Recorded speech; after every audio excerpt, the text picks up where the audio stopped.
Deuteronômio capítulo 32 e o versículo número 48, vamos ler.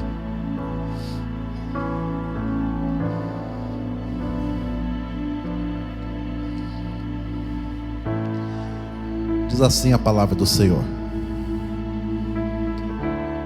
Depois falou o Senhor a Moisés naquele mesmo dia, dizendo: Sobe o monte de Abarim, o monte Nebo, que está na terra de Moabe, defronte de Jericó, e vê a terra de Canaã, que darei aos filhos de Israel por possessão. E morre no monte ao qual subirás, e recolhe-te ao teu povo, como Arão teu irmão morreu no monte de Hor, e se recolheu ao seu povo. Porquanto prevaricaste contra mim no meio dos filhos de Israel, nas águas da contenda em Cádiz, no deserto de Zim, pois me não santificaste no meio dos filhos de Israel. Amém, irmãos? Pode assentar-se.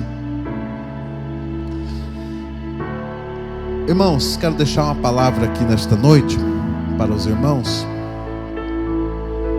E esse assunto que vamos falar, visto que é um culto de obreiros, culto de ensino da palavra de Deus, esse assunto que nós vamos falar, irmãos, é um assunto bastante discutido, ou seja, em escolas teológicas,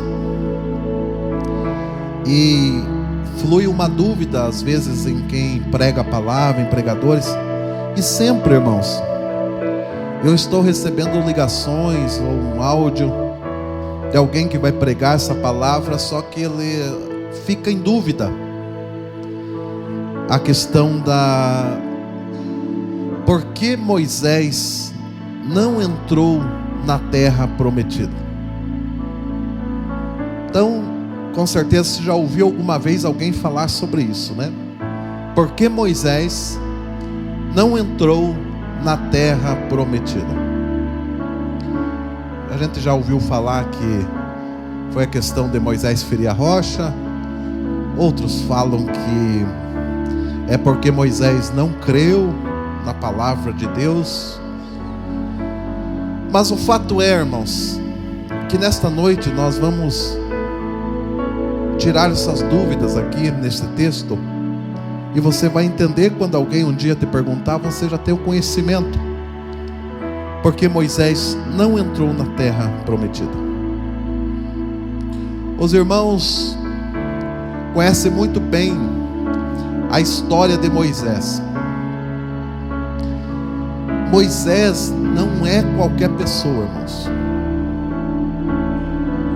Moisés é considerado, e o próprio Deus ratifica isso. O próprio Deus diz assim: não há, nem houve e não haverá um profeta como Moisés. O nível de elevação de Moisés, irmãos, é muito grande, porque nunca surgiu mais na face da terra um profeta como Moisés. O nível de espiritualidade de Moisés é muito alto, porque ele foi o único homem que viu Deus de costas. Nenhum homem viu a Deus. A própria Bíblia diz isso, porque Deus é espírito. Mas Moisés é o único homem da Bíblia que vê Deus de costas. Um certo dia, ele está conversando com Deus e diz assim: eu quero ver, ó Senhor, a tua face. E Deus diz para ele: Moisés, homem nenhum pode ver a minha face, Moisés, Porque se alguém, um ser humano, vê minha face, morre. Mas Moisés, ele continua insistindo com Deus. E ele diz assim: mas eu quero ver a tua face. Aí Deus vai dar um jeito, irmãos. A Bíblia diz que Deus vai pegar Moisés, vai colocar dentro de uma caverna,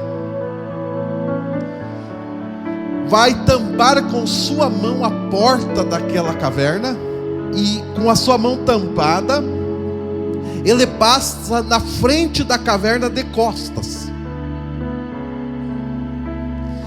E quando acontece isso, irmãos, a Bíblia Sagrada diz que Moisés, quando ele desce do monte, que ele vê Deus de costas, 40 dias, irmãos, o seu rosto ficou brilhando. E o brilho no rosto de Moisés era tão grande que eles tiveram que pôr, irmãos, uma carapuça, um véu no rosto de Moisés, porque quando as pessoas iam ter com ele, acertar algum assunto com ele, as pessoas não conseguiam olhar para a sua face, porque a sua face brilhava. Aí eles disseram: Moisés, não tem como nós dialogar com você, porque a tua face brilha. Vamos pôr um véu em você. Olha o nível de espiritualidade de Moisés, irmãos. Um dia, os dois irmãos biológicos, irmãos de sangue de Moisés, murmuraram contra ele, por causa da sua mulher. E quando murmuraram contra Moisés, Deus chamou os dois, irmãos. E pensa na disciplina. Deus chama os dois e diz assim: quem são vocês para falar do meu servo Moisés? Porque Moisés é meu amigo, e Deus não deixa falar mal de amigo dele não, irmãos.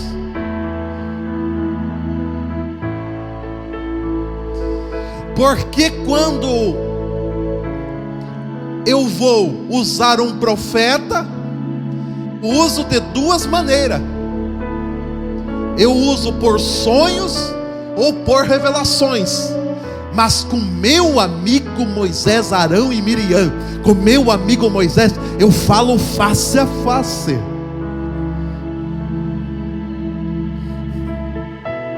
Ninguém, irmãos, pode falar de um amigo de Deus que vai acertar contas com Deus. Eu estou falando isso para os irmãos entendermos quem era Moisés. Quando Moisés morre, irmãos, Deus teve que esconder o corpo dele, porque senão até hoje, irmãos, estariam adorando o corpo de Moisés. Um dia, irmãos, quando o povo murmurou e pecou, Deus mandou uma praga de serpentes no deserto, e as serpentes começaram a picar os homens, irmãos. E foi morrendo muita gente, muita gente, muita gente. E Moisés vai ao Senhor e diz: para com essa praga. E Deus diz assim: então vocês façam uma serpente de bronze, e levanta essa serpente no meio do arraial. E quando Moisés fez aquela serpente de bronze, e ela foi levantada no meio do arraial, irmãos, a praga cessou. As serpentes foram fugindo, indo embora.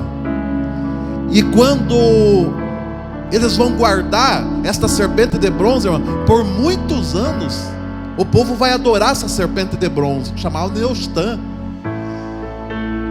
Então se o povo adorava, irmãos, uma serpente de bronze, a qual Moisés fez, imagina, irmão, Moisés.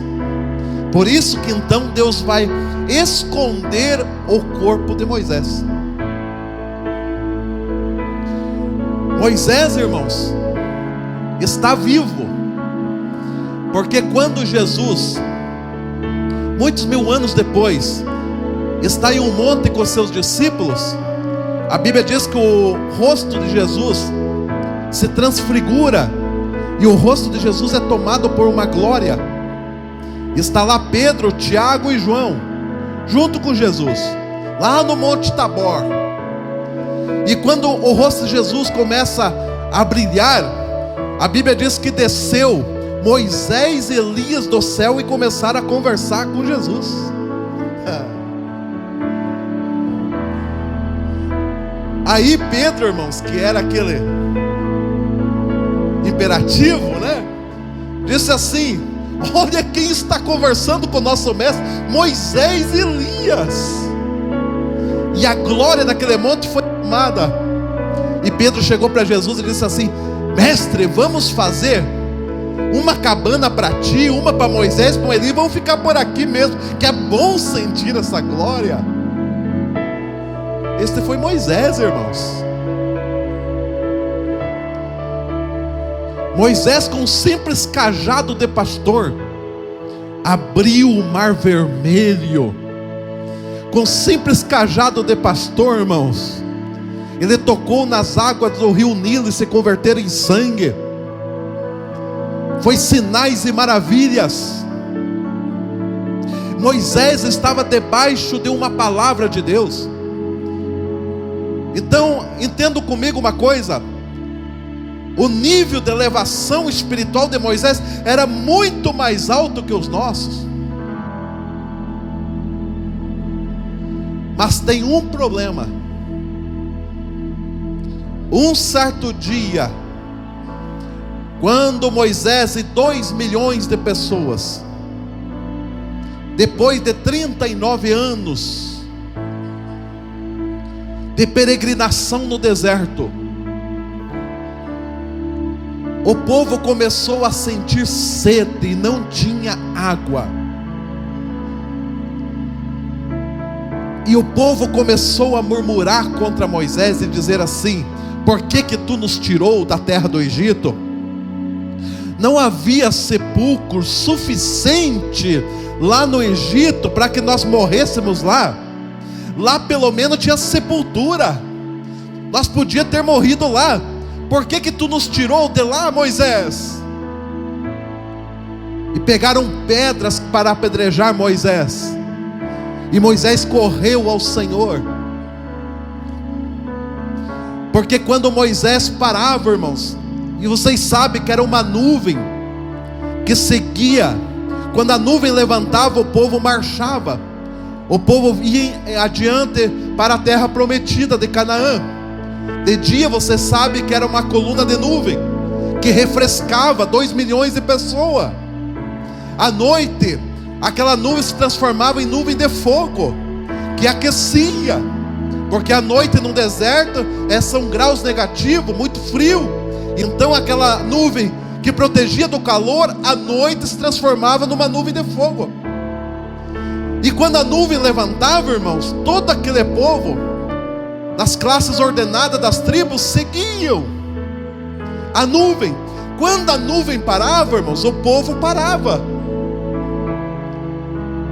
Só que Deus falou assim: Moisés, toda vez que a nuvem parar, eu não quero que você faça tenda no meio do povo, que esse povo aí é rebelde, esse povo aí é obstinado. Faça meio separadinho. Sabe o que acontecia, irmãos? Quando a nuvem parava, Moisés montava a tenda dele separado do povo, e a nuvem, irmãos, saía de cima do povo e ficava na porta da tenda da casa de Moisés. Oh glória! Olha aqui, irmãos, tremendo isso. E esse mesmo homem que tinha essa intimidade com Deus, irmãos, no momento de crise, Deus fala para ele: Moisés, fala a rocha, e quando tu falas a rocha, vai sair água, e todo este povo vai beber da água que sair da rocha. Mas naquele momento, irmãos, a Bíblia diz que Moisés, sofrendo aquela pressão do povo, sofrendo aquela angústia de estar a ponto de ser apedrejado, as murmurações do povo, Moisés cirou, irmãos. E a Bíblia diz que Moisés era o homem mais manso da terra. E o homem mais manso da terra, irmãos, cirou por um momento. E a Bíblia diz que ele chegou e pegou o seu cajado, irmãos, e bateu na rocha. E quando ele bate na rocha, irmãos, estoura água. E o povo começa a beber daquela água. E quando o povo está bebendo daquela água, Deus chama Moisés no ladinho e falou: vem cá um pouco.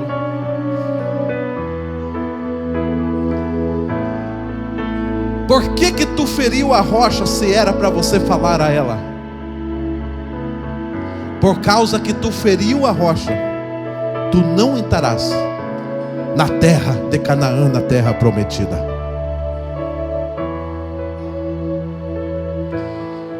Às vezes, irmãos, nós confundimos as coisas.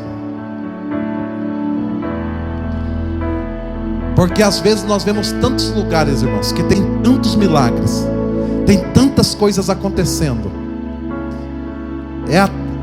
Há até uma propaganda, há até um merchandising.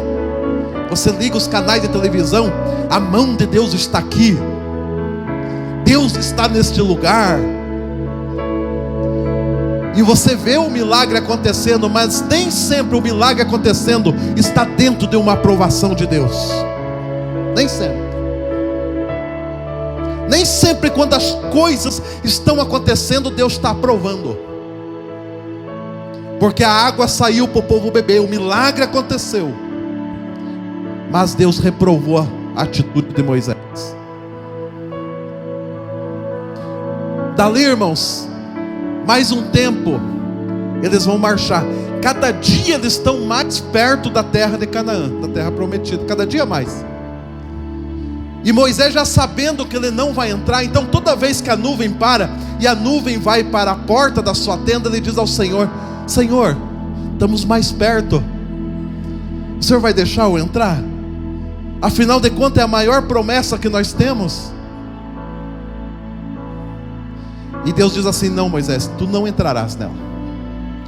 Eles andavam mais um pouco, irmãos, a nuvem parava, voltava para a tenda onde estava Moisés, e Moisés insistia com o Senhor, e dizia assim: Deus, mas deixa eu entrar lá, Deus. Aí Deus falava assim: não, Moisés, tu não entrarás. Por que, Senhor? Porque um dia eu falei para você falar a rocha, você feriu ela.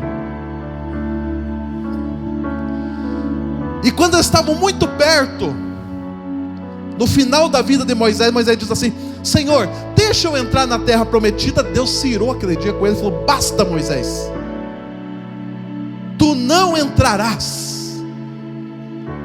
E assim como teu irmão Arão morreu, tu morrerás também. Eu vou deixar você ver a terra, mas não entrarás nela.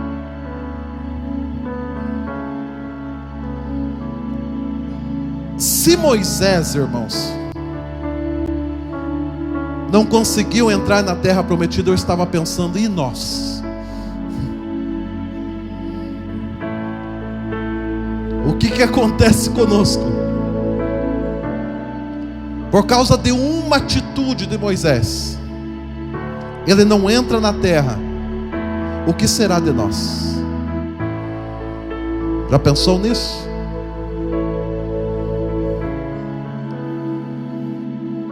Por que Moisés então não vai entrar na terra prometida? Primeiro, irmãos, Deus vai dizer nesse texto que nós lemos, verso 51, diz assim: porque prevaricastes contra mim no meio dos filhos de Israel, nas águas da contenda em Cádiz, no deserto de Sim. Olha aqui, por que ele não vai entrar, irmãos? Pois me não santificaste o meu nome no meio dos filhos de Israel. Então, o primeiro motivo por que Moisés não vai entrar na terra prometida, porque a atitude de Moisés não glorificou e não santificou o nome de Deus no meio do povo. Nós devemos entender aqui, irmãos, que santidade e glória é a mesma palavra. Glória é kavod, santidade é kadosh. É a mesma palavra.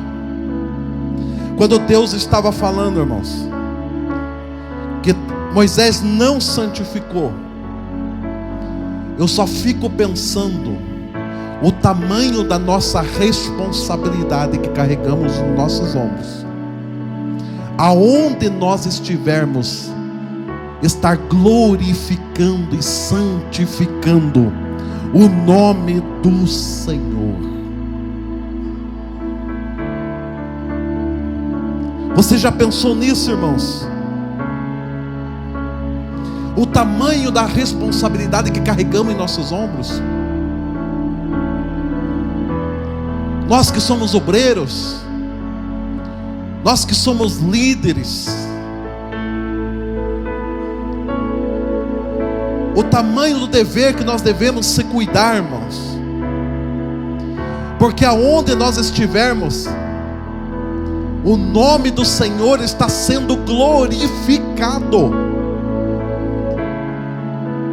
Quando estivermos lá no trabalho, o nome do Senhor tem que estar sendo glorificado. Quando estivermos lá no colégio, o nome do Senhor tem que estar sendo glorificado.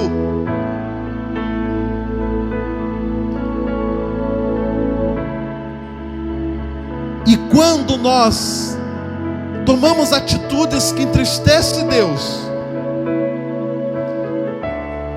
como será que Deus pensa sobre nós?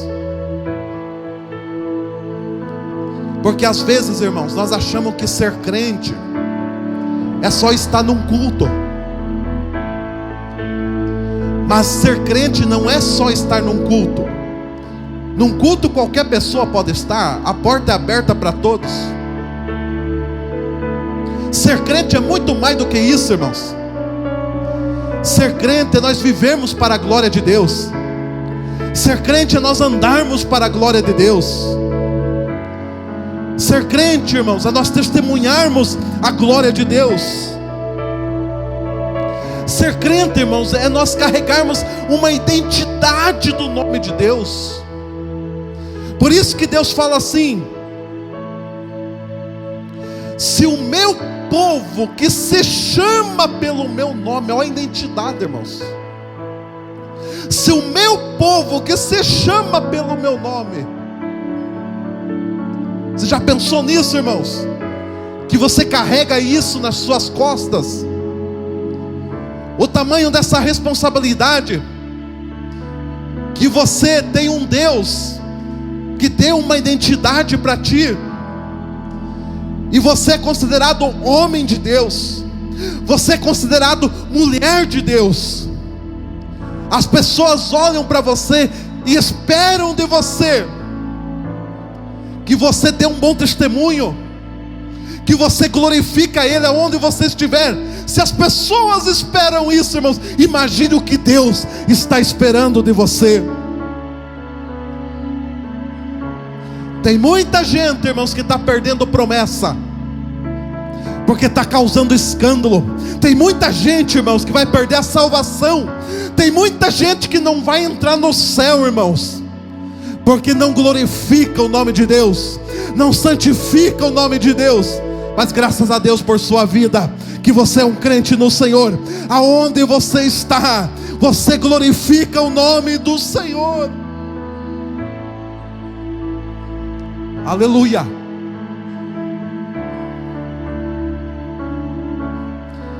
Então, o primeiro motivo, irmãos, por que Moisés não vai entrar na terra prometida? Porque ele não santificou o nome de Deus. Segundo motivo,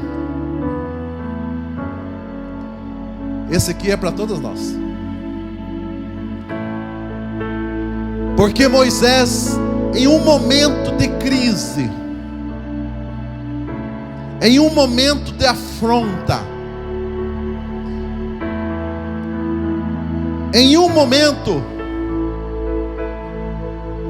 de grande clamor, no momento em que todos estavam perdendo a paciência, no momento de desespero, no momento de circunstâncias difíceis, sabe o que aconteceu com Moisés, irmãos? Ele sofreu um desequilíbrio. O homem mais manso da terra ficou bravo. E no momento que ele perde o equilíbrio emocional, ele vai tomar uma atitude que vai tirar a maior promessa da vida dele. Ei, irmão, cuidado com o equilíbrio. Se é uma coisa que nós mais falhamos, irmãos, como seres humanos, é quando nós perdemos equilíbrio das situações. Gênesis 3,15 tem a promessa da Bíblia, que a semente da mulher esmagaria a cabeça da serpente. Mas olha o que Gênesis diz para nós, Moisés escrevendo. Deus fala assim para a serpente: porém inimizade entre ti e a mulher, e tu e a semente da mulher lhe esmagará a cabeça, mas tu lhe ferirá o calcanhar.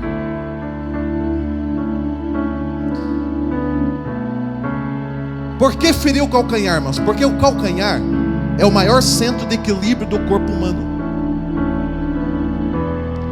Se você não tivesse os ossos do calcanhar, irmãos, você não ficaria de pé. O homem só pode andar para frente, irmãos, porque tem calcanhar. A gente só pode ficar, irmãos, em posição de sentido porque temos calcanhar. A gente só pode marchar porque tem calcanhar. A gente já só pode correr, irmãos, porque tem calcanhar. E às vezes, irmãos, tinha guerras que era para nós esmagarmos a cabeça do inimigo, mas o inimigo veio antes de nós e mordeu o calcanhar e perdemos o equilíbrio. Tinha situações, irmãos, que não precisava eu ter entrado, porque naquela situação Deus seria glorificado. As ciladas e as artimanhas do inimigo seriam aniquiladas pelo nosso pé. E até há uma promessa de Deus para a igreja, que está em Romanos 16, que em breve Deus colocará Satanás debaixo dos nossos pés. Só que às vezes o inimigo é mais rápido que nós, irmãos. Ele sabe que nós temos um defeito, ele sabe que nós desequilibramos fácil. Então ele vai lá antes, irmãos, e ataca o calcanhar, para fazer você se prostrar, para te derrubar, para fazer você parar. A principal estratégia do inimigo, irmãos, é ele desequilibrar a tua vida. E como ele desequilibra a tua vida, irmãos? Ele desequilibra você atacando os teus relacionamentos.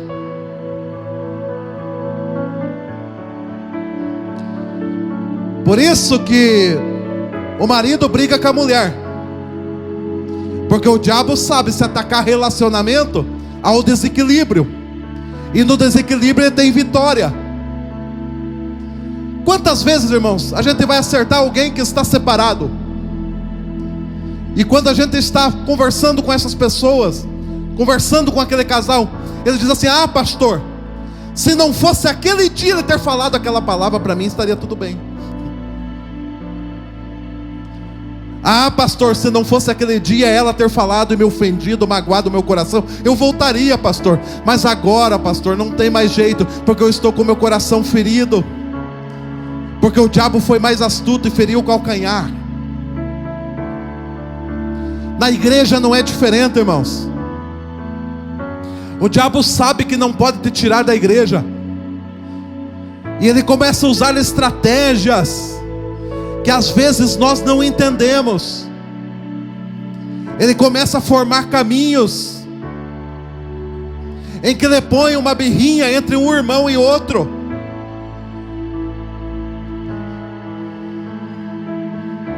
Um dia, irmãos,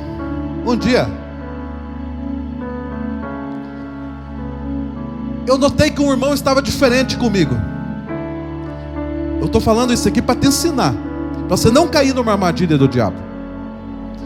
E eu observei que esse irmão estava diferente comigo. Eu falei: mas que esse camarada, o que eu fiz para ele? Eu dei para o Senhor no final do culto, tratei bem. O que aconteceu? Aí ele ficava diferente, me olhava, me evitava. Aí eu sou uma pessoa muito sincera, eu cheguei para ele e falei: irmão, o que está acontecendo contigo? Ué, por que, pastor? Por que você está diferente comigo? Ele olhou assim e falou assim: não, pastor, é eu que pensei que o senhor estava diferente comigo. Eu falei: não tenho nada contra você. Ele falou: também não tenho nada contra o senhor. Eu falei: então vamos enterrar essa armadilha do diabo aqui e jogar em terra em cima. O diabo é astuto, irmãos. Ele coloca uma aparente indiferença entre uma pessoa e outra, irmãos, e ele começa a trabalhar nessa brecha. E aquele pequeno probleminha, irmãos, vai se tornando num grande problema, até o dia que um está quente e o outro está fervendo. Aí acontece o desequilíbrio, irmãos. E depois, para acertar isso,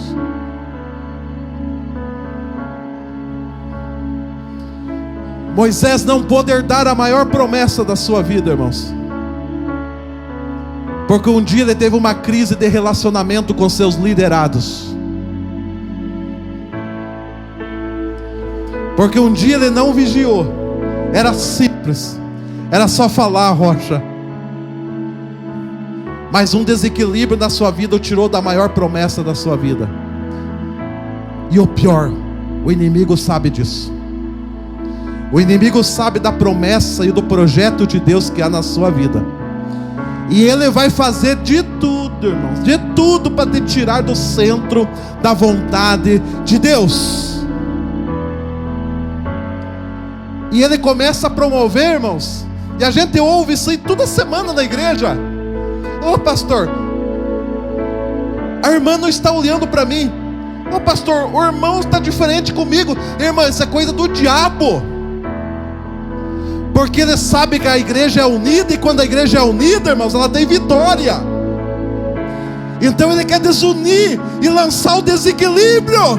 Mas em nome de Jesus, todo o projeto do diabo está sendo esmagado nesta noite, e você vai pisar na cabeça dele. Quem recebe isso, levante a sua mão para cima e dá glória a Deus.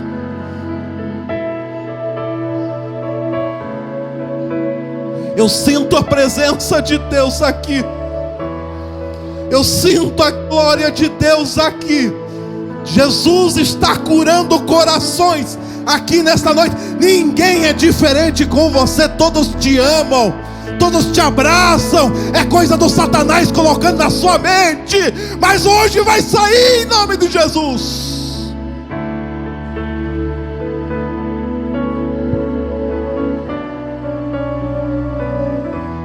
Meu Deus do céu. Oh glória. Oh glória. Oh glória. O diabo quer derrubar você. O diabo quer tirar o teu equilíbrio. Mas Deus vai te manter em pé, porque você não vai perder a promessa que Deus tem sobre a sua vida. O vizinho vai te provocar, a vizinha vai te provocar. Você vai sentir uma diferença de alguém que está próximo a você, de um familiar seu, mas é coisa de Satanás, porque você vai herdar a promessa de Deus e você não vai desequilibrar.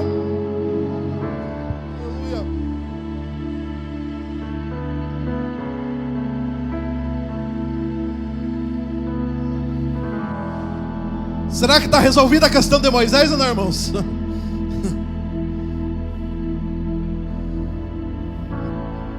Mas vamos para o último, para nós encerrarmos. Por que Moisés não entrou na terra prometida? Simples. Porque Moisés feriu a rocha.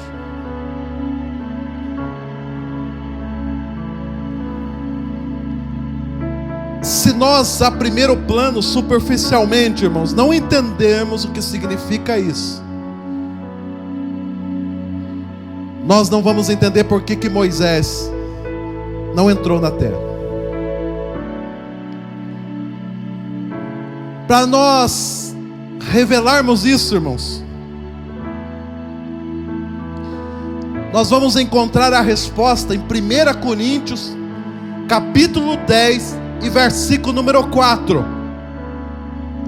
Paulo vai dizer assim: porque todos beberam da mesma bebida espiritual, isto é, da água que saía da rocha que os seguia, que era Cristo.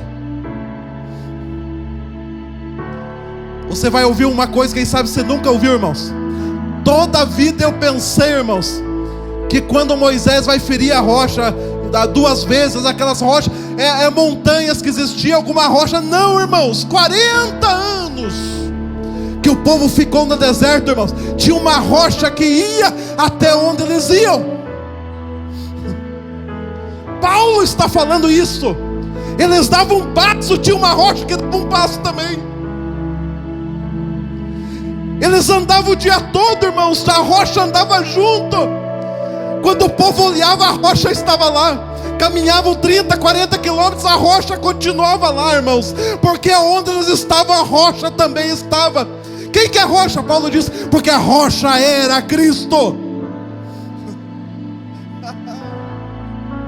Porque você pode estar no deserto, irmãos, você pode estar passando por crise, mas a rocha está contigo, aonde você estiver. Aonde você for, ela vai contigo.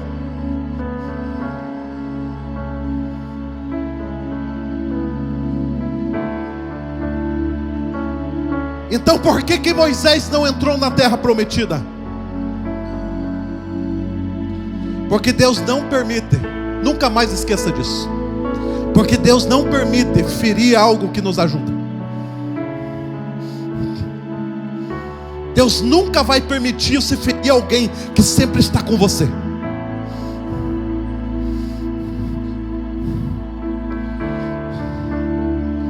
O nível ético de Deus é muito grande quando se trata esses princípios, irmãos. Quando Deus foi mandar a terceira praga, que era a praga dos piolhos, na primeira praga, Moisés foi lá com o cajado, irmãos, e tocou o rio Nilo. Na segunda praga, ele toca novamente, irmãos, sobe rãs, muitas rãs. Mas quando chega a terceira praga, irmãos, Deus diz para Moisés assim: agora nessa praga tu não vai tocar, porque eu vou mandar uma praga de piolho. E o pó da terra do Egito vai se transformar tudo em piolho. Já pensou nisso, irmãos? É piolho para mais de metro. Um já incomoda, imagina, irmãos, todos os grãos de areia do Egito, piolho. Mas olha o que Deus fala para Moisés, irmãos. Deus diz assim: só que tu não vai tocar. Dessa vez quem toca é Arão. E por que Deus não permitiu Moisés tocar, irmãos, na terra do Egito? Porque o nível ético de Deus é muito grande. E Deus não permite ferir aquele a quem um dia nos ajudou. Porque se você voltar atrás na história de Moisés há mais de 40 anos, é o que estava falando contigo lá. Um dia, irmãos, estava 2 abençoados lá brigando. Só que um tempo antes, irmãos, não sabemos quantos dias, um soldado egípcio, irmãos, estava massacrando um hebreu. Moisés era príncipe do Egito, era o sucessor do trono de Faraó. Quando Moisés passa, irmãos, ele tem sangue hebreu. Ele não aguenta, irmãos, ver um soldado massacrando um irmão de sangue dele. Aí eu fico pensando, irmãos,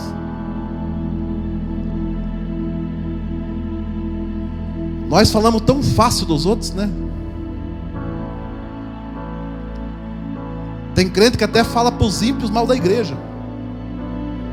Tem crente que conta os problemas da igreja para os ímpios, irmãos. Ah, tem, pastor? Tem. Eu já vi.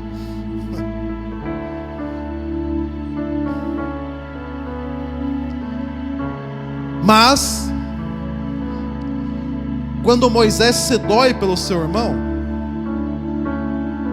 ele vai lá e mata o soldado egípcio. Vocês conhecem a história? Ele mata. Aí ele não tem onde esconder, irmãos. Sabe onde ele vai esconder? Na terra, na areia. E por um tempo, aquela terra do Egito, aquela areia, escondeu o corpo. Ajudou Moisés. Passa a ser mais de 40 anos. Quando Moisés volta para o Egito, irmãos, Deus fala: você não toca nessa terra. Por que, Senhor? Porque um dia ela ajudou você.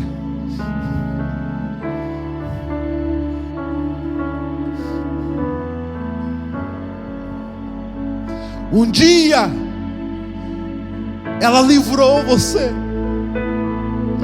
Um dia que quando você mais precisava esconder o corpo de alguém, ela estava ali.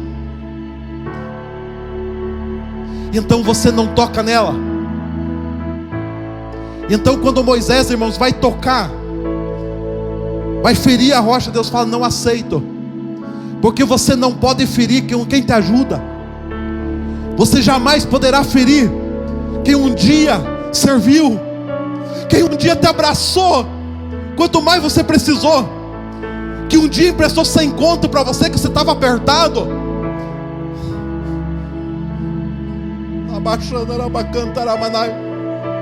E sabe por que Moisés não entrou na terra prometida? Ingratidão.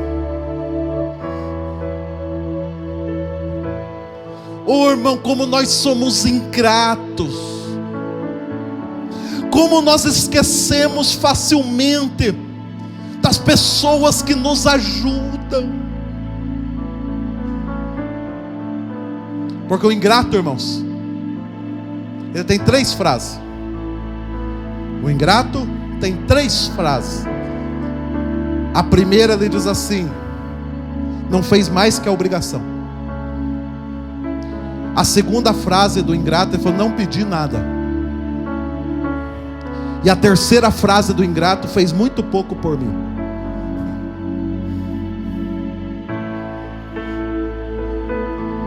E Moisés não pôde entrar, irmãos, porque em um momento ele foi ingrato. E eu rapidamente aqui, irmãos, vou te dar os 2 motivos para você ser grato a Deus. Nunca seja ingrato, irmãos. Nós somos muito ingratos. Nós somos ingratos com a nossa nação. Nós falamos mal do nosso país, irmãos. Nós falamos mal da terra, irmãos, que nos dá o pão de cada dia. Nós somos ingratos, irmão, porque falamos mal da nossa igreja. Quando a coisa não está boa, quando a igreja está em crise, quando alguma coisa está acontecendo, vamos falar mal, que é bem melhor. Mas não se lembramos de há tempos atrás alguém dobrou o joelho e orou por sua vida. Falamos da liderança, mas não lembramos que um dia a liderança nas madrugadas estava orando por ti. Falamos mal da nossa congregação, mas não lembramos que aqui que nós tivemos grandes vitórias. Mas Deus te trouxe hoje aqui para te dizer: grandes milagres vão se gerar na sua vida pela gratidão que você tiver ao Senhor e às coisas que Ele te deu. Aleluia. Primeiro motivo por que eu preciso ser grato, irmãos: porque é a vontade de Deus. 1 Tessalonicenses 5,17, Paulo diz assim: orai sem cessar, dai graças a Deus em tudo, porque esta é a vontade em nosso Senhor Jesus Cristo. Se você está na vitória, irmãos, você pode agradecer, mas se você está na prova, também agradeça, porque a vitória já está vindo aí, e é a vontade de Deus para a sua vida. Segundo motivo, por que nós devemos ser gratos, irmãos? Nós devemos ser gratos porque é a marca de uma pessoa segundo o coração de Deus. Por isso que Davi, no Salmo 103, verso 1, ele diz assim: bendize, ó minha alma, ao Senhor, e tudo que há em mim, bendiga o seu santo nome. Bendize, ó minha alma, ao Senhor, e não se esqueça de nenhum dos seus benefícios. Aleluia, aleluia. Terceiro motivo, irmãos, gratidão não pode ser silenciosa. Você lembra e conhece bem a história, né? Os 10 leprosos chegaram para Jesus e imploraram a Jesus para que os curasse. Jesus curou os 10, você sabe bem. E os 10 saíram, mas só um voltou.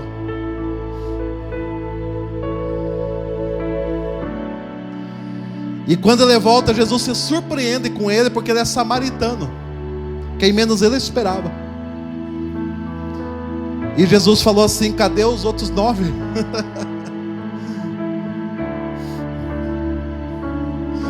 Irmãos, para você entender bem, vamos fazer de conta que esses leprosos são dos nossos dias, só para você entender. 10 pessoas são curadas aqui na igreja, 9 vão embora e no outro culto, e nos outros nunca mais aparece, só volta um. Aí, irmãos, se nós fôssemos perguntar para esses leprosos: por que vocês não voltaram a agradecer? Eles dariam a mesma desculpa que muitos de nós damos: porque Deus conhece o meu coração. Claro que eu sou grato, pastor. Deus conhece o meu coração. Gratidão não é silenciosa, irmãos. Gratidão silenciosa, irmãos, não é útil para o povo de Deus. Gratidão tem que ser expressada, irmãos, em sentimentos e atitudes.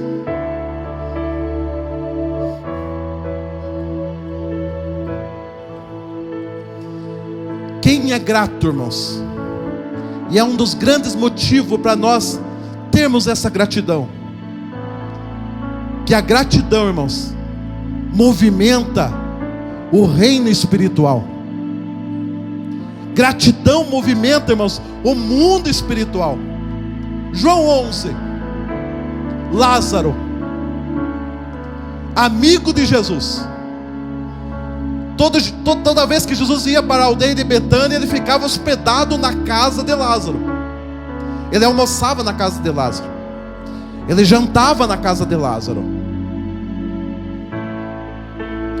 Mas um dia Lázaro estava muito enfermo. Marta e Maria, as irmãs de Lázaro, mandaram uma mensagem para Jesus e disseram assim: o mensageiro foi e disse: o teu amigo Lázaro está muito enfermo. Só que o mensageiro não sabia de uma coisa, irmãos. Quando ele saiu da casa de Lázaro para ir até Jesus, Jesus estava mais ou menos a 12, 14 quilômetros de distância. Quando ele saiu e vai fazer a caminhada, Lázaro morre. Só que ele não sabe. Quando ele vai dar a notícia para Jesus, ele diz que Lázaro está enfermo. Só que ele já tinha morrido. Ele não sabia, mas o mestre sabia. Aí ele olha para o mensageiro e diz assim: essa enfermidade não é para a morte, não. Essa enfermidade é para a glória de Deus. Sabe o que Jesus fez, irmãos? Ficou bem tranquilo. Ficou mais 2 dias bem sossegado, irmãos, no mesmo lugar onde ele estava. No mesmo lugar. E os discípulos ficaram incomodados, né? Os discípulos falaram: mas Senhor, faz 2 dias que recebemos a notícia que o homem lá estava muito mal e o Senhor não vai fazer nada? Ele falou: não. Lázaro só dorme, mas eu irei ressuscitar. E Jesus sai depois de 2 dias, irmãos. Ele chega na casa de Lázaro, irmão, no 4º dia. No 4º dia. E quando ele chega na casa de Lázaro, Marta e Maria estão chorando, estão tristes. Aí Marta olha para Jesus e diz assim: se tu estivesses aqui, o meu irmão não tinha morrido. Ele olha para Marta e diz assim: Marta, eu sou a ressurreição e a vida. Quem crê em mim, ainda que esteja morto, viverá. E falou: agora me leve onde ele está enterrado. Chegaram na frente do sepulcro de lá, 4 dias já, irmãos. E a Bíblia ainda especifica bem, que diz assim, que ele já cheirava mal. O corpo de Lázaro estava em avançado estado de decomposição. E Jesus sabe, irmãos, do tamanho do problema que ele está. Por quê? Porque lá atrás Jesus tinha ressuscitado só mais 2 pessoas. Ele ressuscitou a filha de Jairo e o filho da viúva de Naim. Só que tem um problema aí, irmãos. Quando Jesus ressuscitou, era recente. E os judeus criam, irmãos, que a alma da pessoa, quando morria, ela ficava 3 dias rodeando o seu corpo, e poderia acontecer dela tornar a ter vida. E quando Jesus chega no 4º dia, porque lá atrás, quando ele ressuscita a filha de Jairo, quem sabe, irmãos, a Bíblia não fala, mas quem sabe olhou assim: esse é fácil, estava pertinho a alma ali, voltou uma ordem, voltou, está tudo certo. Ele vai ressuscitar no enterro lá o filho da viúva de Naim? Não, está tudo certo, pois afinal de contas ele morreu ontem. Agora os judeus pregavam, irmãos, que no 4º dia só Deus podia ressuscitar. E ele vai chegar no 4º dia. E quando ele chega na frente do sepulcro de Lázaro, olha que coisa tremenda isso, irmãos. Quando ele chega na frente do sepulcro, ele vai fazer uma oração. E a oração de Jesus é a seguinte: Pai,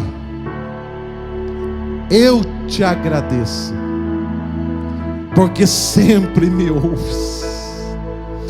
Quando ele agradeceu, irmãos, gratidão, o mundo espiritual, irmãos, começou a trabalhar.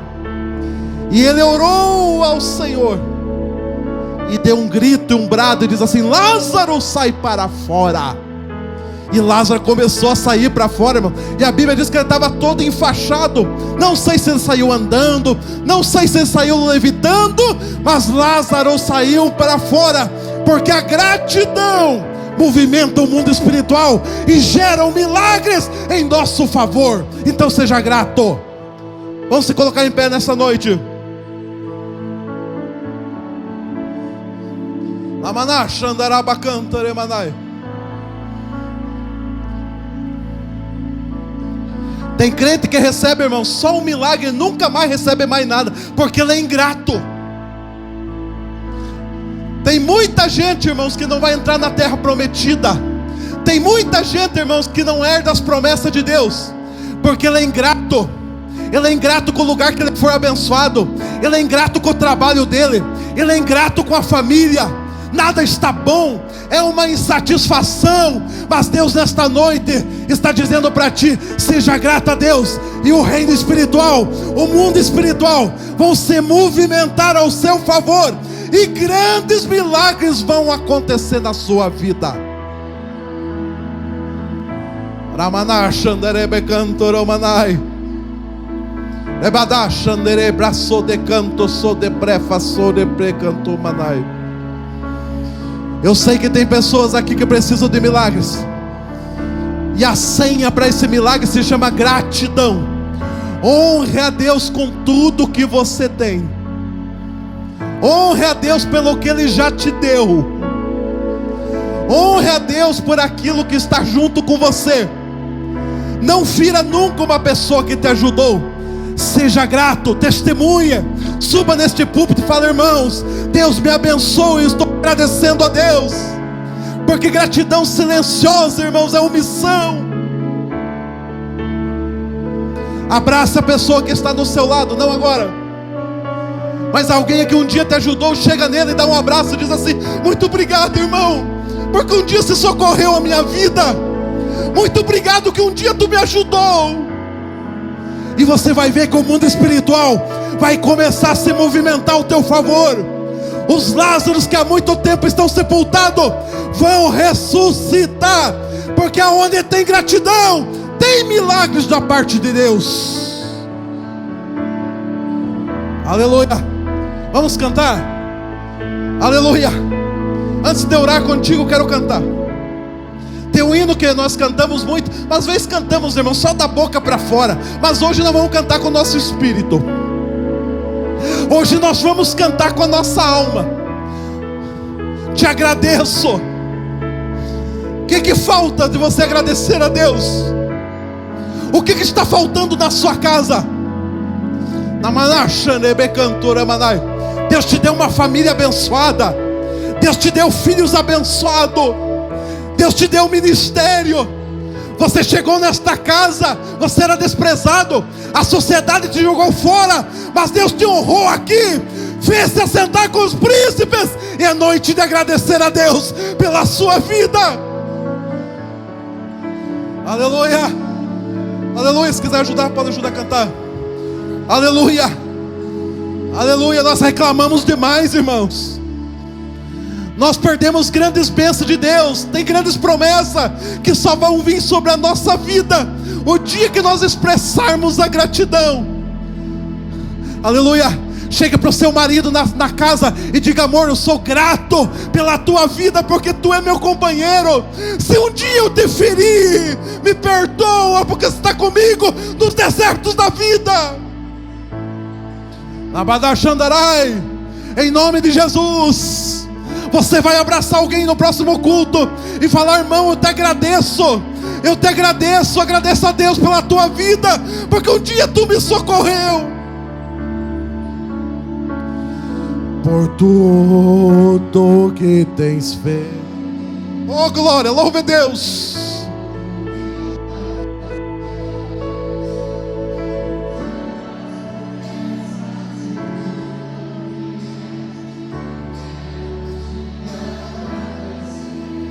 Oh glória. Te agradeço. Meu Deus, meu Deus, meu Deus, meu Deus, aleluia. Te agradeço, meu Senhor, te agradeço. Você pode dar glória, você pode falar línguas estranhas. Jesus está renovando você nesta noite. O mundo espiritual está a teu favor.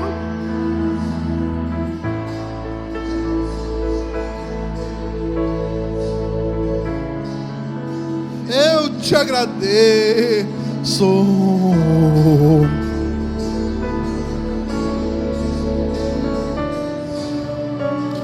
Te agradeço por me libertar.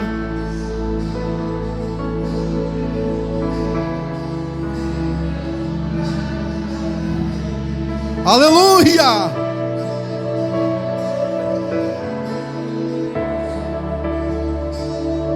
Eu agradeço. Te agradeço.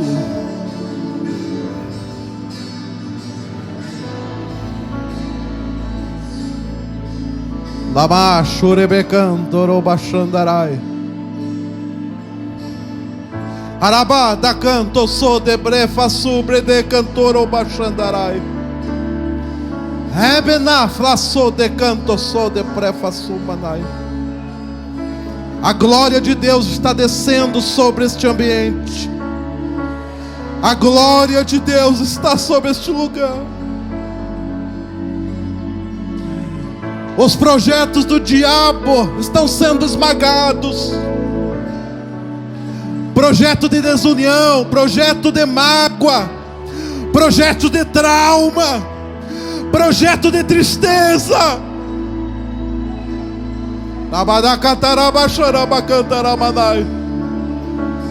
Rebecanto só de prepenso do corpo sobrefai. Lembra na no come no coplo só de prefa sobrefai. Aleluia, aleluia, aleluia, aleluia, aleluia. Aleluia.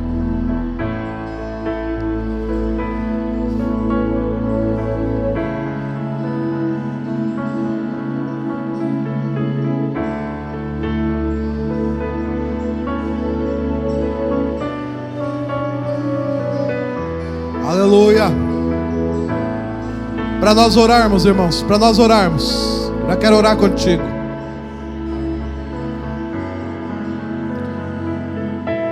Hoje eu estava fazendo uma aula com o doutor Luiz Saião. Você conhece bem. Um mestre na palavra de Deus, um dos maiores mestres na Bíblia Sagrada no Brasil.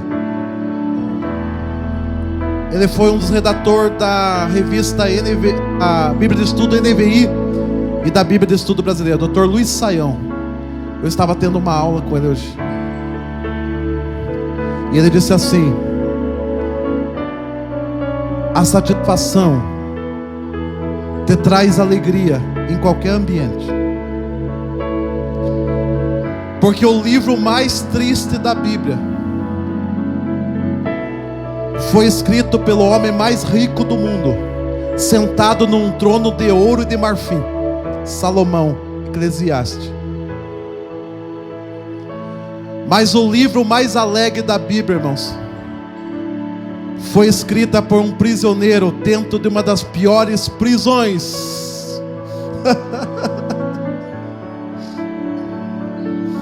Porque não é o que eu tenho, irmãos, que me traz gratidão. É aquilo que está no meu coração. Quando eu estou contente, irmãos, quando eu estou alegre, não é um ambiente, qualquer ambiente, irmãos, faz eu ser grato a Deus. Porque Paulo, numa prisão terrível de Roma, ele escreve aos Filipenses, diz assim: alegrai-vos no Senhor. Outra vez vos digo, alegrai-vos. E Deus vai colocar essa alegria no seu coração. Deus vai colocar no seu coração essa satisfação, que você vai ser feliz com aquilo que Deus te deu. Talvez aos olhos dos outros não é muito, mas o importante é que você é feliz com aquilo que você tem. Porque você pode ser feliz em qualquer ambiente, quando a paz de Deus reinar sobre a tua vida e sobre o teu coração. Levante a sua mão para cima. Senhor amado, Pai poderoso, em nome de Jesus, eu sinto a tua graça neste lugar, Pai. Eu sinto a tua presença neste lugar. Namar abacaxo de brefa sobre de cantorobadai. Rebre da so de preta cataçoi. Senhor amado, eu sei que, Senhor, tem uma unção de alegria, uma unção de satisfação, uma unção de gratidão descendo sobre esta igreja nesta noite. Derrama, Senhor, derrama poder do teu Espírito Santo, derrama da tua graça, Senhor, derrama, meu Pai, da tua glória. Oh, Senhor amado, que nós possamos ser prósperos em tudo, Pai. Que nós possamos ser alegres do Espírito, na alma e no corpo.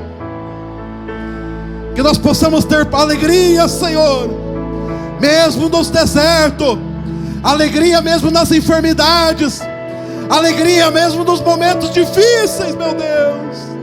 Ajuda os teus filhos, ajuda a tua igreja, meu Pai. Assim nós te pedimos. Amém. Amém. Amém.